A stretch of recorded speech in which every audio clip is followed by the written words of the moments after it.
저는 정일만입니다. 올해 72이죠. 서울 중구의 오래된 시장 골목을 매일 돌며 폐지를 줍습니다. 사람들은 저를 그냥 폐지 줍는 할아버지라고 생각하겠지만 제게는 지켜야 할 소중한 것들이 있었습니다. 그날도 비가 부슬부슬 내렸습니다. 장화가 낡아서 발가락 사이로 찬물이 스며들었죠. 손수레를 끌며 골목 곳곳에 버려진 신문지와 골판지를 주워 담았습니다. 젖은 종이들이 무거워서 수레가 자꾸 한쪽으로 기울었어요. 아이고, 이 비 좀 그쳤으면 좋을 텐데. 혼자 중얼거리며 작업복 주머니를 만졌습니다. 거기엔 낡은 비닐봉투가 들어있었어요. 20해 넘게 제가 간직해온 것이죠. 봉투 속 서류들이 비에 젖을까봐 항상 조심스러웠습니다. 시장 입구 쪽으로 가니 김밥집 아주머니가 손을 흔들었습니다. 일만씨, 오늘도 수고 많으세요. 고맙습니다. 아주머니도 장사 잘 되시길. 저는 언제나 정중하게 인사했습니다. 이 동네 사람들과는 벌써 10년 넘게 인연을 맺고 있거든요. 처음엔 저를 이상하게 봤지만 시간이 지나니 서로 정이 들었죠. 오후 2시쯤 되었을까요? 호주머니에서 낡은 휴대폰이 울렸습니다. 벨소리가 너무 크게 들려서 깜짝 놀랐어요. 젖은 손으로 화면을 닫고 전화를 받았습니다. 여보세요? 할아버지, 민지예요. 목소리가 떨리고 있었습니다. 뭔가 좋지 않은 일이 있었다는 걸 알 수 있었죠. 민지야, 무슨 일이야? 할아버지, 장학금이 끊겼대요. 갑자기 통보가 왔어요. 이제 학교를 다닐 수 없을지도. 전화기 너머로 민지가 우는 소리가 들렸습니다. 제 가슴이 찢어지는 것 같았어요. 민지는 제가 10년 전부터 도와온 아이였습니다. 부모님이 일찍 돌아가시고 할머니와 둘이 살고 있죠. 공부도 잘하고 착한 아이예요. 민지야, 걱정하지 마.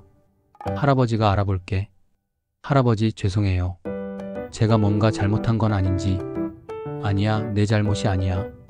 할아버지가 다 해결할 테니까 걱정 말고. 전화를 끊고 나니 비가 더 세게 내렸습니다. 손수레를 길가에 세워두고 작업복 주머니에서 봉투를 꺼냈어요. 비닐 포장이 여러 겹되어 있어서 다행히 속 서류들은 젖지 않았습니다. 봉투 안에는 오래된 서류들이 들어 있었어요. 가장 중요한 건 장학기금 약정서였습니다. 제가 직접 작성하고 공증까지 받은 정식 문서죠. 종이가 누렇게 변했지만 글씨는 아직 선명했습니다. 이걸 써야 할 때가 왔나? 저는 길가에 세워둔 낡은 자전거에 올라탔습니다. 구청까지는 자전거로 15분 거리였어요. 페달을 밟을 때마다 체인이 삐걱거렸지만 멈추지 않았습니다. 비오는 거리를 달리면서 생각했습니다. 민지 같은 아이들이 얼마나 많은지 말이에요. 가난 때문에 꿈을 포기해야 하는 아이들을 볼 때마다 가슴이 아팠습니다. 제가 할 수 있는 일이라면 뭐든 해주고 싶었어요. 구청 앞에 자전거를 세우고 건물을 올려다봤습니다. 높은 유리창에 빗방울들이 흘러내리고 있었어요. 제 모습도 유리에 비쳤습니다. 젖은 작업복을 입고 고무장화를 신은 72살 노인이요. 민지를 위해서라면. 저는 봉투를 가슴에 꽉 안고 구청 현관문을 밀었습니다. 따뜻한 바람이 얼굴을 스쳤어요. 로비는 깨끗하고 밝았습니다. 제 장화에서 물이 뚝뚝 떨어져 바닥을 적셨죠. 안내 데스크에 앉은 직원이 저를 쳐다봤습니다. 눈빛이 차갑게 느껴졌어요. 하지만 저는 용기를 내어 다가갔습니다. 실례합니다. 장학 업무는 어디서 봐주시나요? 3층 교육지원과입니다. 직원은 대답은 했지만 표정이 좋지 않았습니다. 제 젖은 옷에서 나는 냄새 때문이겠죠. 저도 불쾌하다는 걸 알고 있었어요. 하지만 민지를 위해서는 참을 수 있었습니다. 엘리베이터를 타고 3층으로 올라갔습니다. 복도가 길고 환했어요. 교육지원과라는 팻말을 찾아 문을 열었습니다. 어서 오세요. 젊은 여직원이 인사했습니다. 하지만 제 모습을 보더니 표정이 굳어졌어요. 장학금 관련 문의가 있어서 왔습니다. 네, 어떤 내용인가요? 저는 봉투에서 서류를 꺼냈습니다. 손이 떨려서 종이가 바스락거렸어요. 20해 넘게 간직해온 소중한 문서들이었습니다. 밖에는 여전히 비가 내리고 있었습니다. 창문으로 들어오는 흐린 빛이 제 얼굴을 비췄어요. 민지의 미래가 이 서류에 달려있다고 생각하니 가슴이 두근거렸습니다. 교육 지원과 사무실에 들어서자마자 여러 시선이 저에게 쏠렸습니다. 직원 4~5명이 책상에 앉아 있었는데 모두 저를 이상하게 쳐다봤어요. 이 냄새 뭐야? 한 여직원이 동료에게 속삭였습니다. 목소리가 작았지만 제 귀에는 또렷하게 들렸어요. 제 젖은 작업복에서 나는 냄새였겠죠. 얼굴이 화끈거렸습니다. 폐지 줍는 분이 왜 여기 있어? 또 다른 직원이 고개를 갸우뚱했습니다. 저를 사람 취급하지 않는다는 느낌이 들었어요. 하지만 민지를 생각하며 참았습니다. 창구 담당 직원 앞에 섰습니다. 30대 초반으로 보이는 남자였어요. 명찰을 보니 주호라고 되어 있었습니다. 무슨 일로 오셨나요? 주호는 대답은 했지만 눈을 마주치지 않았습니다. 컴퓨터 화면만 쳐다보고 있었어요. 장학금 관련 문의입니다. 저는 정중하게 말했습니다. 그러자 주호가 고개를 들어 저를 봤어요. 표정에 짜증이 섞여 있었습니다. 시장통 할배가 무슨 장학금? 뒤에 앉은 직원들이 키득거렸습니다. 제가 우스꽝스럽게 보였나 봐요. 가슴이 답답했지만 화를 내면 안 된다고 생각했습니다. 이 서류 좀 확인해 주세요. 아이 장학금이 끊겼다는데. 저는 조심스럽게 봉투를 열어 서류를 꺼냈습니다. 장학기금 약정서가 맨 위에 있었어요. 20년 전에 작성한 것이라 종이가 누래졌지만 글씨는 선명했습니다. 주호가 서류를 받아들더니 눈살을 찌푸렸습니다. 이게 뭐예요? 너무 오래된 것 같은데? 정식으로 공증받은 서류입니다. 언제 것인데요? 2000년도에 작성했습니다. 주호가 헛웃음을 쳤습니다. 뒤에 있던 직원들도 웅성거렸어요. 할아버지, 이런 낡은 서류로는 안 됩니다. 게다가 지금은 담당자도 없고요. 그럼 누구를 만나야 하나요? 글쎄요. 이런 건 처리할 수 없어요. 주호가 서류를 저에게 다시 밀어줬습니다. 하지만 저는 포기할 수 없었어요. 제발 좀 확인해 주세요. 이 서류는 법적으로 유효합니다. 아니, 할아버지. 이런 걸로 우리를 귀찮게 하지 마세요. 주호의 목소리가 높아졌습니다. 사무실 안이 조용해졌어요. 모든 직원이 저희를 지켜보고 있었습니다. 제발요. 아이가 학교를 못 다니게 생겼어요. 그건 우리가 알 바 아니고요. 주호가 서류를 집어들더니 찢어버리려는 신용을 했습니다. 저는 깜짝 놀라서 손을 뻗었어요. 안 됩니다. 이런 쓰레기 같은 서류 때문에 시간 낭비하고 싶지 않거든요. 주호의 말에 뒤에서 웃음소리가 났습니다. 제가 마치 구경거리가 된 것 같았어요. 가슴이 뜨거워지면서 화가 치밀었습니다. 그때 사무실 문이 열리면서 정장을 입은 중년 남자가 들어왔습니다. 분위기를 보니 높은 사람 같았어요. 구청장인 것 같았습니다. 구청장이 저를 보더니 잠깐 멈췄습니다. 눈이 마주쳤어요. 혹시 도움을 요청할 수 있을까 싶었습니다. 구청장님, 저는 조심스럽게 말을 꺼냈습니다. 하지만 구청장은 고개를 돌려 외면했어요. 그리고 주호에게 뭔가 귓속말을 한 후 사무실을 나갔습니다. 할아버지, 이제 그만 가세요. 더 이상 여기 있으면 안 됩니다. 주호가 서류를 제게 던져줬습니다. 종이들이 바닥에 떨어졌어요. 저는 허리를 굽혀 하나씩 주워 담았습니다. 제발요. 한 번만 더 확인해 주세요. 담당자가 없다니까요. 알아서 다른 곳을 찾아보세요. 주호가 화를 냈습니다.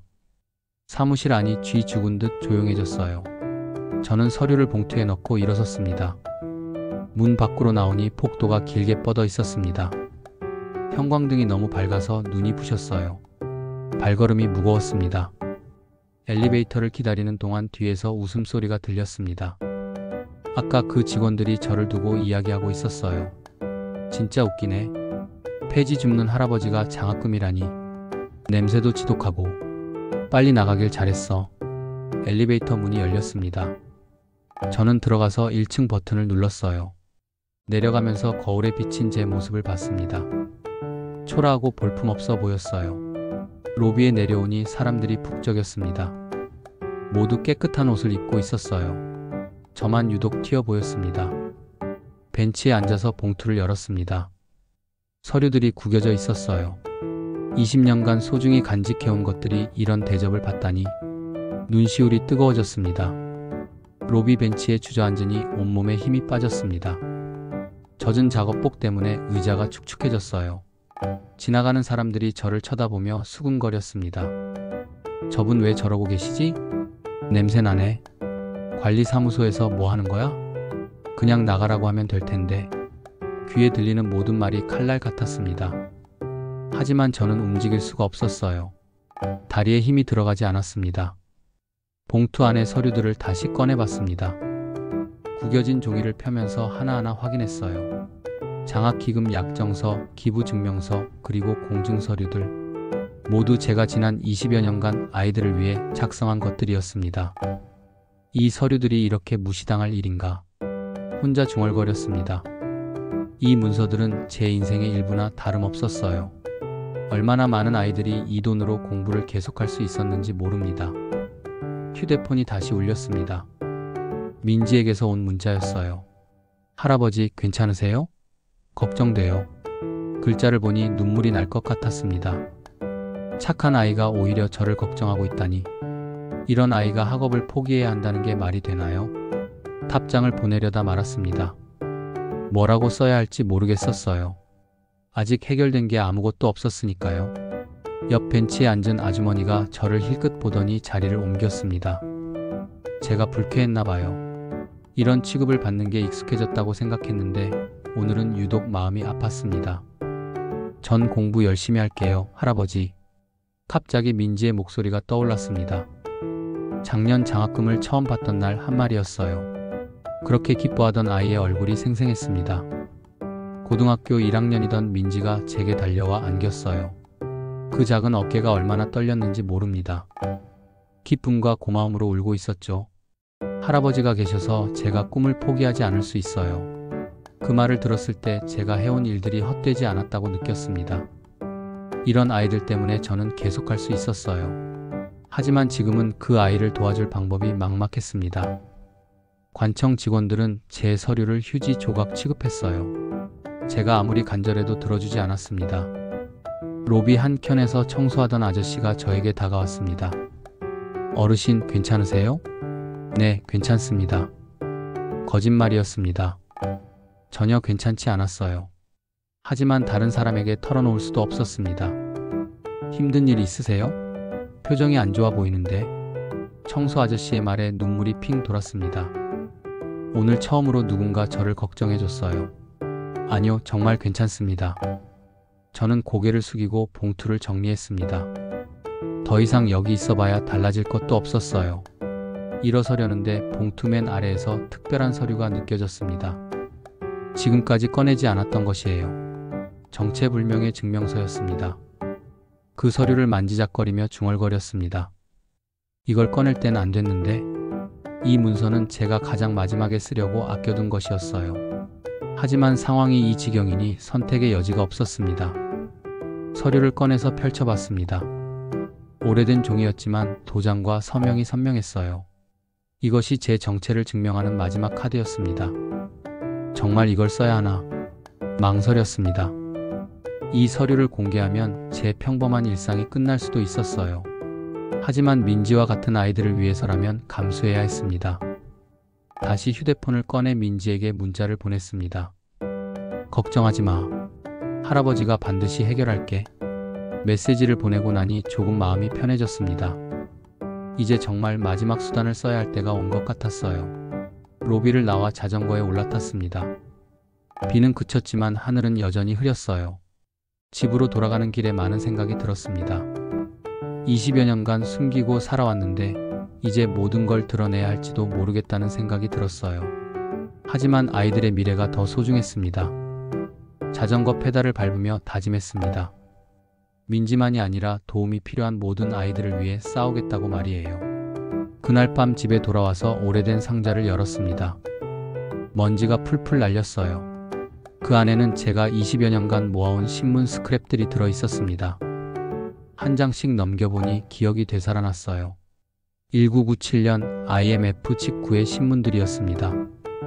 헤드라인마다 절망적인 소식들로 가득했죠. 대량 실업, 노숙자 급증, 고아원 운영 중단 위기. 당시 저는 작은 사업을 하고 있었습니다. 다행히 외환위기의 직격탄을 피할 수 있었어요. 오히려 부동산 폭락 때 몇 채를 사들여 나중에 큰 돈을 벌었죠. 하지만 주변을 보니 너무 많은 사람들이 고통받고 있었습니다. 특히 아이들이 가장 힘들어했어요. 부모가 직장을 잃으니 학비를 낼 수 없게 된 거죠. 그때 제가 내린 결정이 오늘까지 이어진 것입니다. 신문을 뒤적이다가 흥미로운 기사를 발견했어요. 1998년 3월 20일자 조선일보였습니다.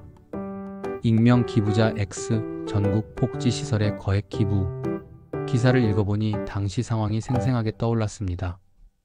저는 직접 고아원과 복지시설들을 찾아다녔어요. 원장들에게 현금 봉투를 건네며 말했죠. 아이들 교육비로 써주세요. 이름은 남기지 말아주십시오. 처음엔 의심스러워했습니다. 어디서 온 돈인지 모르니까요. 하지만 저는 절대 이름을 밝히지 않았어요. 그저 도움이 필요한 곳에 쓰시면 된다고만 했습니다. 그렇게 전국 각지의 시설에 기부했습니다. 총액이 얼마였는지 정확히 기억나지 않아요. 하지만 당시 제 재산의 대부분을 썼습니다. 기사를 계속 읽어보니 한 기자가 저를 찾으려고 노력했다는 내용이 나왔어요. 혜선이라는 기자였습니다. 꽤 끈질기게 취재했지만 끝내 정체를 밝혀내지는 못했죠. 그 기자가 쓴 기사가 여러 장 스크랩되어 있었습니다. 익명 기부자 X를 찾습니다. 선행의 주인공, 그는 누구인가? 사라진 천사, 그 흔적을 따라서. 읽으면서 웃음이 나왔습니다. 저를 천사라니요. 그냥 할 수 있는 일을 했을 뿐인데 말이에요. 하지만 당시에는 정말 조심스러웠습니다. 언론에 노출되면 곤란한 상황이 많았거든요. 그래서 더욱 철저하게 신분을 숨겼어요. 기부할 때마다 다른 이름을 사용했습니다. 때로는 무명시, 때로는 익명의 시민이었죠. 심지어 여러 사람인 것처럼 꾸미기도 했어요. 신문을 덮고 창밖을 바라봤습니다. 새벽이 밝아오고 있었어요. 20여 년 전 일들이 어제 일처럼 생생했습니다. 그때는 젊어서 할 수 있었던 일들이었어요. 지금은 70이 넘은 노인이 되어 폐지를 주우며 살고 있습니다. 누가 봐도 평범한 할아버지죠. 하지만 마음만큼은 그때와 달라지지 않았어요. 여전히 도움이 필요한 아이들을 보면 그냥 지나칠 수 없었습니다. 휴대폰을 보니 민지에게서 문자가 와 있었습니다. 할아버지, 잠 못 주무시죠? 저는 괜찮아요. 너무 걱정하지 마세요. 착한 아이였습니다. 자신이 힘든 상황인데도 저를 걱정하고 있었어요. 답장을 보냈습니다. 할아버지도 괜찮다. 곧 좋은 소식 있을 거야. 거짓말은 아니었습니다. 정말로 뭔가 방법을 찾을 거라고 믿었어요. 다시 신문 스크랩을 뒤적였습니다. 그러다가 특별한 기사를 발견했어요. 혜선 기자가 마지막으로 쓴 추적 기사였습니다. 익명 기부자 X, 영원한 미스터리로 남나. 기사 마지막 부분이 인상적이었어요. 언젠가는 그의 정체가 밝혀질 날이 올 것이다. 그리고 그때 우리는 진정한 선행이 무엇인지 알게 될 것이다. 혜선 기자는 아직도 기자로 활동하고 있을까요? 궁금했습니다. 새벽 5시가 되어서야 잠들었습니다. 꿈에서도 계속 과거의 일들이 떠올랐어요. 그 많은 아이들의 얼굴들, 고마워하던 원장님들, 그리고 조심스럽게 전해주던 봉투들. 모든 게 마치 어제 일 같았습니다. 다음날 아침 일찍 시장에 나갔습니다. 평소처럼 폐지를 주우며 하루를 시작했어요. 하지만 마음은 어디에 있는지 모르겠더라고요. 계속 민지 생각만 났습니다.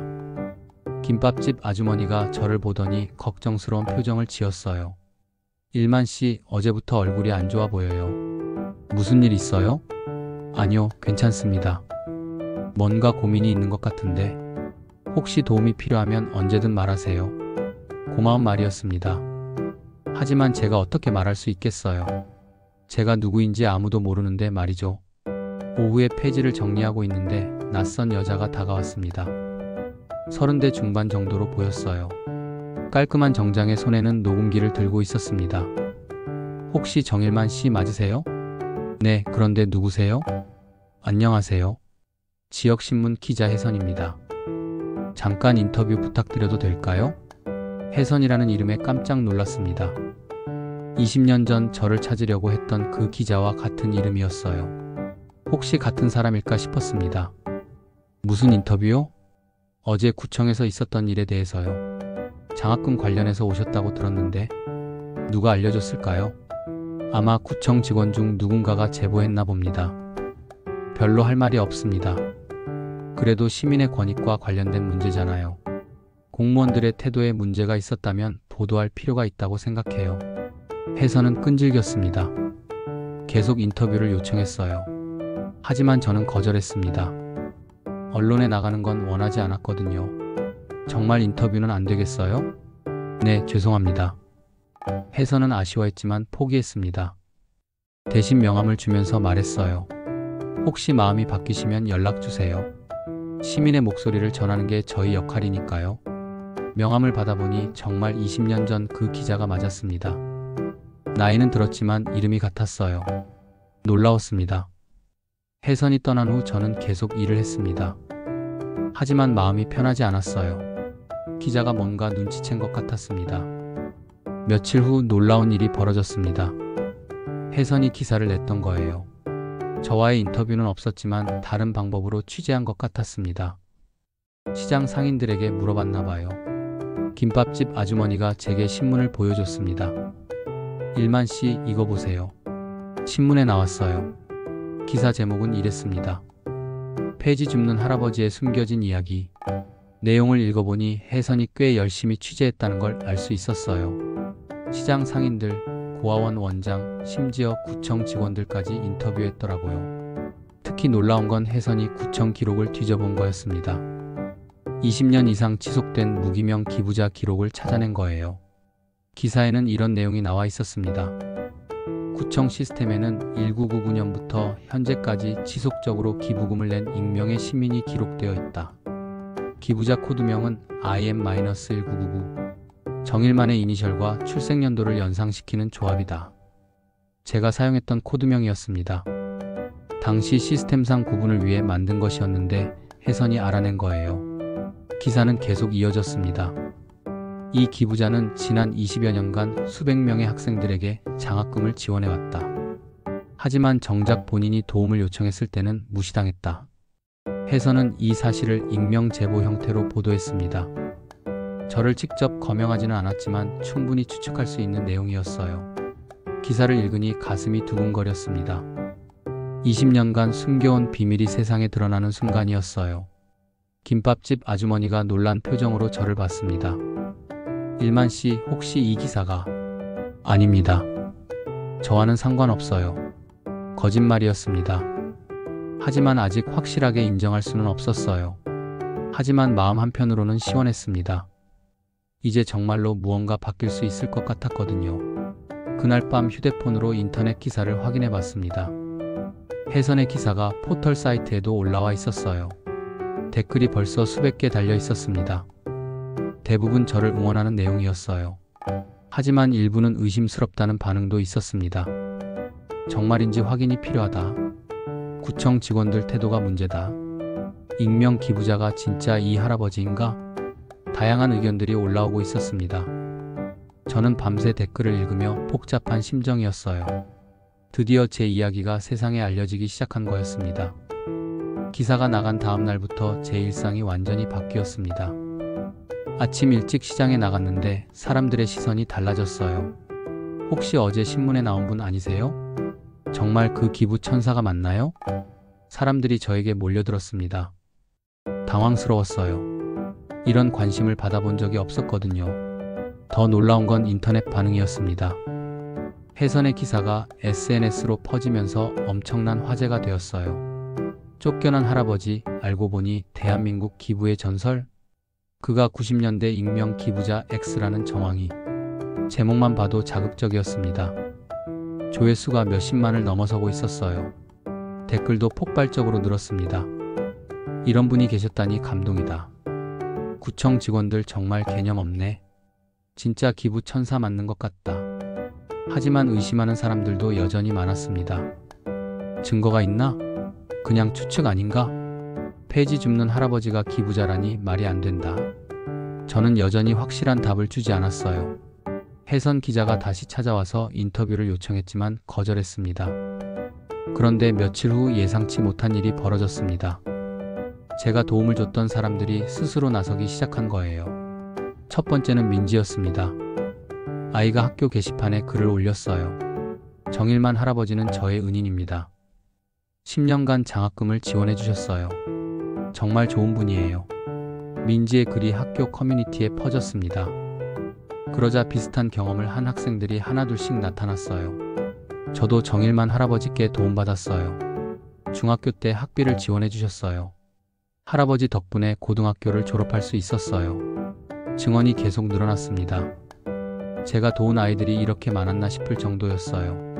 더 놀라운 건 그 아이들이 이제 다 자란 어른이 되어 있다는 거였습니다. 대학생, 직장인, 심지어 교수가 된 사람도 있었어요. 한 국립대 교수가 언론에 증언했습니다. 20년 전 제가 백혈병에 걸렸을 때 정일만 할아버지가 치료비를 도와주셨습니다. 그분이 아니었다면 지금의 제가 없었을 거예요.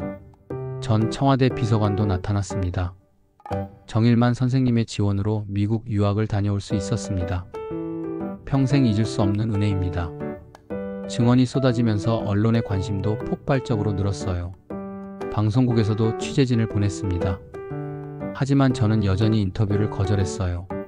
카메라 앞에 서는 게 부담스러웠습니다. 그러던 어느 날 제가 평소 다니던 고아원 원장님이 찾아왔어요. 정일만 선생님, 이제 그만 나서셔야 할 때 아닌가요? 무슨 말씀이세요? 선생님을 찾는 사람들이 너무 많아요. 모두 감사하다고 하는데 왜 계속 숨으시려고 하세요? 원장님의 말이 마음에 와닿았습니다. 저는 특별한 사람이 아닙니다. 아니에요. 선생님은 정말 특별한 분이세요. 20년간 수백 명의 아이들을 도우신 분이잖아요. 그냥 할 수 있는 일을 했을 뿐이에요. 그런 마음을 가진 분이 얼마나 될까요? 선생님 덕분에 살아난 아이들이 얼마나 많은지 아세요? 원장님은 눈물을 글썽이며 말했습니다. 제발 나서주세요. 그 아이들이 선생님께 제대로 감사 인사라도 드릴 수 있게 해주세요. 그날 밤 정말 많은 생각을 했습니다. 20년간 숨어 살았는데 이제 정말 드러날 때가 온 건가 싶었어요. 휴대폰을 보니 모르는 번호에서 문자가 계속 와 있었습니다. 제게 도움받았다는 사람들이었어요. 연락처를 어떻게 알았는지는 모르겠지만 모두 감사하다는 내용이었습니다. 할아버지 덕분에 의사가 되었어요. 선생님께서 보내주신 장학금으로 공부할 수 있었어요. 평생 잊지 않겠습니다. 메시지를 하나씩 읽으니 눈물이 났습니다. 제가 한 일들이 이렇게 많은 사람들에게 의미가 있었다니 몰랐어요. 그제서야 결심했습니다. 이제 정말 나설 때가 온 것 같았어요. 인터넷 댓글과 증언들이 계속 늘어나자 구청에서 먼저 연락이 왔습니다. 구청장이 직접 전화를 했어요. 정일만 선생님, 혹시 시간 되시면 구청에 오셔서 이야기 좀 나눌 수 있을까요? 목소리가 며칠 전과는 완전히 달랐습니다. 정중하고 조심스러웠어요. 무슨 일로요? 지난번 일에 대해 사과드리고 싶어서요. 그리고 정확한 사실 확인도 필요하고요. 구청장의 제안을 받아들였습니다. 하지만 이번엔 달랐어요. 평소 입던 작업복 대신 깔끔한 회색 정장을 입었습니다. 정장은 20년 전에 맞춘 것이었어요. 오랫동안 장롱 속에 넣어둔 거였습니다. 다행히 아직 몸에 맞았어요. 거울을 보니 완전히 다른 사람 같았습니다. 평범한 폐지 줍는 할아버지가 아니라 품이 있는 노신사 같았어요. 구청에 도착하니 분위기가 완전히 바뀌어 있었습니다. 로비에는 기자들이 몰려 있었어요. 카메라와 마이크를 들고 저를 기다리고 있었습니다. 정일만 선생님이시죠? 정말 익명 기부자 X가 맞나요? 한 말씀 부탁드립니다. 기자들이 몰려들었습니다. 하지만 저는 아무 말 없이 엘리베이터로 향했어요. 구청장 사무실에 들어가니 구청장을 비롯해 간부들이 줄지어 서 있었습니다. 며칠 전 저를 무시했던 사람들이었어요. 정일만 선생님, 진심으로 사과드립니다. 구청장이 깊게 고개를 숙였습니다. 다른 직원들도 따라서 절했어요. 지난번 저희 직원들이 무례하게 굴어서 정말 죄송합니다. 특히 저를 무시했던 주호도 있었습니다. 얼굴이 새하얗게 질려 있었어요. 선생님, 정말 죄송합니다. 제가 너무 무례했습니다. 주호가 떨리는 목소리로 사과했습니다. 저는 조용히 말했습니다. 괜찮습니다. 이제 지난 일이니까요. 선생님께서 정말 그 유명한 익명 기부자 X가 맞는지 확인하고 싶습니다. 구청장의 질문에 저는 가져온 서류들을 꺼냈어요. 20년간 간직해온 모든 증명 서류들이었습니다. 기부 증명서, 은행 이체 내역, 공증 서류들을 하나씩 보여줬습니다. 구청장과 직원들이 놀란 표로 서류를 확인했어요. 정말 선생님이 그분이셨군요. 구청장이 감탄했습니다. 20년간 이렇게 많은 기부를 하셨다니 정말 대단합니다. 저는 특별한 사람이 아닙니다. 저는 담담하게 말했습니다. 다만 도움이 필요한 아이들에게 손을 내밀었을 뿐입니다. 그게 제가 할 수 있는 일이었거든요. 하지만 선생님께서 도우신 아이들이 수백 명에 달한다고 들었어요. 숫자가 중요한 게 아닙니다.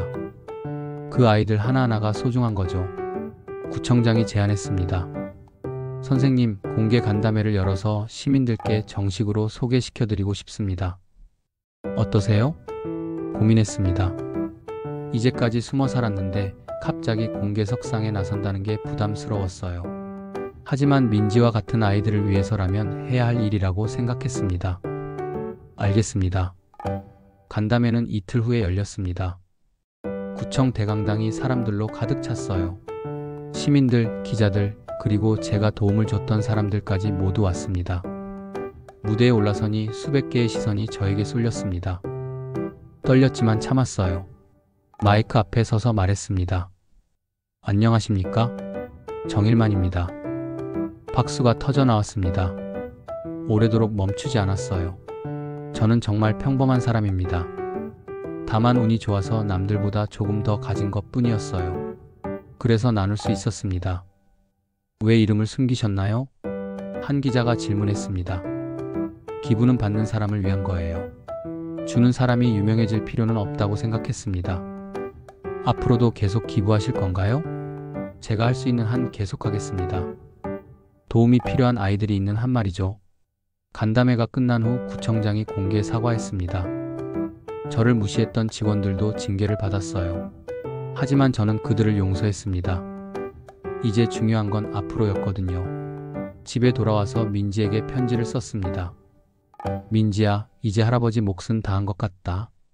너는 누군가의 처음 손 내밀어준 사람이 되어 다오. 도움받은 만큼 다른 사람을 도와주렴. 편지를 보내고 나니 마음이 한결 가벼워졌습니다. 간담회 이후 제 삶은 완전히 바뀌었습니다. 하루에도 수십 통의 전화가 걸려왔어요. 방송 출연 요청, 인터뷰 제안, 강연 요청들이었습니다. 하지만 저는 대부분 거절했습니다. 유명해지는 게 목적이 아니었거든요. 다만 한 가지 제안만큼은 받아들였습니다. 작은 시골 마을에 학교를 짓자는 제안이었어요. 선생님, 저희가 부지를 기증하겠습니다. 선생님 이름으로 학교를 지어주세요. 한 기업가가 찾아와서 말했습니다. 제가 도움을 줬던 아이 중 하나였어요. 이제 성공한 사업가가 되어 있었습니다. 제 이름을 쓰는 건 사양하겠습니다. 그럼 뭐라고 하면 될까요? 그냥 이름 없는 학교면 어떨까요? 이름 없는 학교요? 네. 이름보다 중요한 건 마음이니까요. 그렇게 시골 야산에 작은 학교가 들어서기 시작했습니다. 저는 서울을 떠나 그곳으로 내려갔어요. 공사 기간 내내 현장을 지켰습니다. 벽돌 하나하나가 쌓일 때마다 마음이 뿌듯했어요. 학교 입구에 세울 표지석을 만들 때였습니다. 석공이 물어봤어요. 뭐라고 새길까요? 이렇게 새겨주세요. 모든 아이는 존중받을 자격이 있다. 그게 다예요? 네, 그게 다입니다. 학교 이름도 설립자 이름도 없었어요. 오직 그 한 줄만 새겨져 있었습니다. 드디어 학교가 완공됐습니다. 작지만 아름다운 학교였어요. 아이들이 뛰어놀 수 있는 운동장도 있었습니다. 개교식 날 많은 사람들이 찾아왔습니다. 제가 도움을 줬던 사람들, 언론, 그리고 지역 주민들까지요. 하지만 가장 기뻤던 건 민지가 온 거였습니다. 아이는 이제 대학생이 되어 있었어요. 할아버지, 저 교육대학에 합격했어요. 그래? 축하한다. 할아버지 덕분이에요. 저도 선생님이 되어서 아이들을 가르치고 싶어요. 민지의 말에 눈물이 날 것 같았습니다. 좋은 선생님이 되어라. 개교식이 끝나고 모든 사람들이 떠났습니다. 저는 혼자 운동장에 서서 학교를 바라봤어요. 작은 건물이지만 여기서 얼마나 많은 꿈들이 자라날까 생각하니 가슴이 벅찼습니다. 몇 년이 지났습니다. 학교는 지역의 명소가 되었어요. 많은 아이들이 이곳에서 공부하고 있었습니다. 그리고 어느 날 특별한 선생님이 찾아왔습니다. 바로 민지였어요. 할아버지, 저 여기서 아이들을 가르치고 싶어요. 정말이냐? 네. 할아버지께서 저에게 해주신 것처럼 저도 아이들에게 희망을 주고 싶어요. 민지는 이 학교의 첫 번째 정식 교사가 되었습니다. 첫 수업날 저는 교실 뒤쪽에서 조용히 지켜봤어요. 민지가 아이들 앞에 서서 말했습니다. 안녕하세요, 여러분. 저는 민지 선생님이에요. 아이들이 반갑게 인사했습니다. 우리 학교에는 특별한 점이 있어요. 이름이 없다는 거예요. 한 아이가 손을 들었습니다. 선생님, 왜 이름이 없어요? 민지가 미소 지으며 대답했습니다. 이름이 없어도 괜찮아요. 왜냐하면 마음이 있거든요. 마음이요? 네. 여러분을 사랑하는 마음, 여러분이 꿈을 이룰 수 있도록 도와주고 싶은 마음이요. 아이들이 고개를 끄덕였습니다. 이 학교를 지어주신 분도 그런 마음을 가지셨어요. 이름을 남기는 것보다 여러분이 행복하게 공부하는 게 더 중요하다고 생각하셨거든요. 민지의 말을 들으니 제 마음이 따뜻해졌습니다. 아이가 제 마음을 정확히 이해하고 있었어요. 선생님도 그런 마음으로 여러분을 가르치겠어요. 여러분 모두 소중한 꿈을 가지고 있을 거예요. 그 꿈을 포기하지 말고 열심히 키워나가세요. 한 아이가 또 손을 들었습니다. 선생님, 저는 의사가 되고 싶어요. 멋진 꿈이네요. 분명 훌륭한 의사가 될 거예요. 저는 선생님이 되고 싶어요. 와, 그럼 나중에 우리가 동료가 되는 거네요. 아이들의 웃음소리가 교실에 가득 찼습니다. 그 소리를 듣고 있으니 지난 모든 일들이 헛되지 않았다는 생각이 들었어요. 수업이 끝난 후 민지가 저에게 와서 말했습니다. 할아버지, 정말 감사해요. 할아버지께서 저에게 준 기회를 이제 다른 아이들에게 전해줄 수 있어서 행복해요. 민지야, 고맙다. 내가 이렇게 자라줘서. 할아버지가 항상 말씀하셨잖아요. 받은 만큼 돌려주라고. 그 말이 맞았습니다. 제가 민지에게 했던 말이었어요. 이제 내가 다른 아이들의 첫 번째 손 내밀어주는 사람이 되는 거구나. 네, 열심히 할게요. 그날 저녁 학교 운동장을 걸으며 생각했습니다. 정말 오랜 여행이었어요. 20여 년 전 익명으로 시작한 작은 도움이 이렇게 큰 변화를 만들어내다니. 하늘을 올려다보니 별들이 반짝이고 있었습니다. 맑고 아름다운 밤이었어요. 이제 정말 끝인 것 같네. 혼자 중얼거렸습니다. 하지만 사실은 끝이 아니라 새로운 시작이었어요. 민지를 통해, 그리고 이 학교를 통해 제 마음이 계속 이어질 테니까요. 며칠 후 민지가 흥미로운 소식을 전해줬습니다. 할아버지, 아이들이 재미있는 제안을 했어요. 무슨 제안? 자기들도 용돈을 모아서 어려운 친구들을 도와주고 싶대요. 놀라웠습니다. 벌써부터 아이들이 나눔의 마음을 배우고 있었던 거예요. 좋은 생각이구나. 할아버지께서 하신 것처럼 이름을 밝히지 말고 하자고 하더라고요. 아이들이 제 이야기를 듣고 감동받았나 봤습니다. 그래서 저희가 무명천사단을 만들었어요. 무명천사단? 네. 이름을 밝히지 않고 어려운 사람들을 돕는 모임이에요. 정말 기특했습니다. 아이들이 스스로 이런 일을 시작하다니요. 첫 번째 활동으로 옆 마을 할머니께 쌀을 전해드렸어요. 할머니가 너무 기뻐하시더라고요. 민지의 말을 들으니 가슴이 뭉클했습니다. 제가 심은 씨앗이 이렇게 자라나고 있었어요. 시간이 더 흘렀습니다. 이름 없는 학교는 점점 유명해졌어요. 하지만 좋은 의미에서였습니다. 아이들이 착하고 공부도 잘한다는 소문이 났거든요. 다른 지역에서도 비슷한 학교를 짓고 싶다는 문의가 들어왔습니다. 저는 기꺼이 도왔어요. 이제 전국에 이름 없는 학교들이 하나씩 생겨나고 있었습니다. 어느 날 민지가 특별한 소식을 가져왔습니다. 할아버지, 저희 반 아이 중에 한 명이 서울 명문대에 합격했어요. 정말이냐?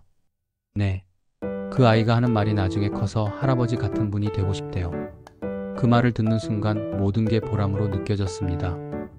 제가 했던 일들이 이렇게 계속 이어지고 있었어요. 저는 이제 80을 바라보는 나이가 되었습니다. 몸은 예전만 못하지만 마음은 여전히 젊어요. 매일 학교에 나와서 아이들과 함께 시간을 보냅니다. 때로는 교실에 들어가서 아이들에게 이야기를 해주기도 해요. 제가 살아온 이야기, 꿈을 포기하지 말라는 이야기들을요. 할아버지는 어떻게 그렇게 오랫동안 나눔을 실천하실 수 있었어요? 한 아이가 질문했습니다. 별거 아니야. 그냥 누군가 도움이 필요하면 도와주는 거야. 어려운 일이 아니거든. 하지만 할아버지는 많은 돈을 쓰셨잖아요. 돈이 중요한 게 아니야. 마음이 중요한 거지. 돈이 없어도 도울 수 있는 방법은 얼마든지 있어. 아이들이 고개를 끄덕였습니다. 가장 중요한 건 상대방을 진심으로 걱정하는 마음이야. 그 마음만 있으면 방법은 저절로 찾아지거든. 그런 대화를 나누다 보면 아이들의 눈이 반짝이는 걸 볼 수 있어요. 그럴 때마다 제가 하는 일이 의미 있다는 걸 느낍니다. 이제 저는 진정한 행복을 찾은 것 같아요. 이름 없는 학교에서 아이들과 함께하는 이 시간들이 제 인생에서 가장 소중한 순간들입니다. 비가 내리던 그날, 젖은 봉투를 들고 구청에 갔던 일이 마치 어제 같습니다. 그때는 절망적이었지만 결국 좋은 결과로 이어졌어요. 때로는 힘든 일도 새로운 시작의 기회가 될 수 있다는 걸 배웠습니다. 포기하지 않고 끝까지 노력하면 반드시 길이 열린다는 것도요. 오늘도 아이들의 웃음소리가 학교에 가득합니다. 그 소리를 들으며 저는 감사한 마음으로 하루를 마무리해요. 이름 없는 학교, 하지만 마음은 가득한 이곳에서 저는 제 인생의 가장 아름다운 마지막 장을 쓰고 있습니다. 그리고 민지와 아이들을 통해 그 이야기는 계속될 것입니다. 영원히 말이에요.